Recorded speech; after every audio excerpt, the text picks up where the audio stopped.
Hello बच्चों, let's read the following question.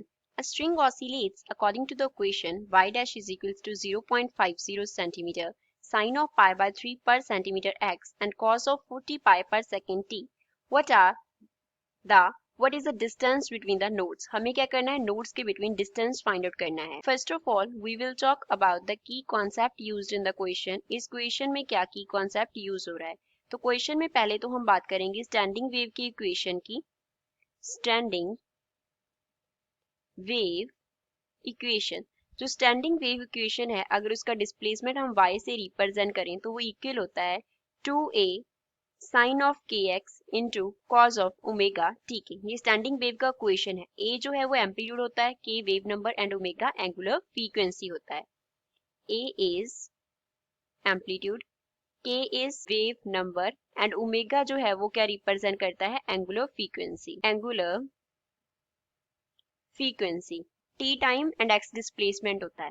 अब हम क्या करते हैं? स्टैंडिंग वेव बनाते हैं. मान लो ये हमारे पास स्टैंडिंग वेव है, तो वेव स्टैंडिंग वेव कुछ ऐसे बनेगा. अब इसमें ऑसिलेशन ज्यादा भी हो सकते हैं, हम सिर्फ समझने के लिए 2 ऑसिलेशंस ले रहे हैं.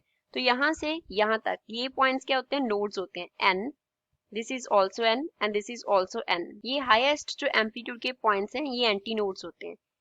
ए डैश ले लेते हैं बिकॉज ए से एम्पलीट्यूड को नोट कर रहे हैं. तो एन जो है वो रिप्रेजेंट करता है नोड्स को एंड जो ए है ए डैश है वो रिप्रेजेंट करते हैं एंटी नोड्स को.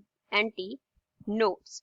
तो 2 नोड्स के बिटवीन जो डिस्टेंस होगा वो क्या होगा? वेवलेंथ का हाफ होगा, क्योंकि यहाँ से लेके यहाँ तक अगर हम देखेंगे तो पूरी वेवलेंथ बन रही है. तो 2 नोड्स के बिटवीन क्या बनेगा? Half wavelength. मींस हमें लैम्डा का वैल्यू फाइंड आउट करना होगा. अब अगर वेव नंबर की बात करें तो k जो होता है वो इक्वल होता है 2 पाई बाय लैम्डा के. सो यहाँ से अगर हम लैम्डा कैसे फाइंड आउट कर सकते हैं? 2 पाई बाय k करके. तो गिवन इक्वेशन को हम क्या करते हैं? स्टैंडिंग वेव इक्वेशन से कंपेयर कर लेंगे. ऑन कंपेयरिंग गिवन इक्वेशन, जो हमें इक्वेशन दिया गया है उसको किसके साथ कंपेयर करना है?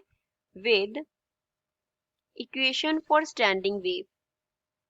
Equation for standing wave. Standing wave equation के साथ अगर हम उसको कंपेयर करें तो ये क्या होगा? हमारे पास k का वैल्यू होगा. This is value of k here. Sine k x, x को छोड़ दो तो बाकी रह गया k. तो k का जो वैल्यू है वो क्या बन गया?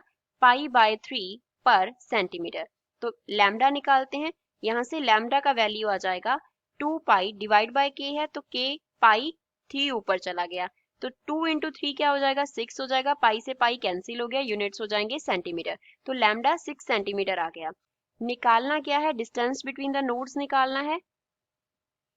Distance between nodes. Distance between nodes क्या है? Half of wavelength, that is lambda by 2. Lambda by 2 में 6 बाय 2, तो इसका आंसर जो होगा that will be 3 centimetre. So this is the final answer for the given question. I hope you understood well. Thanks.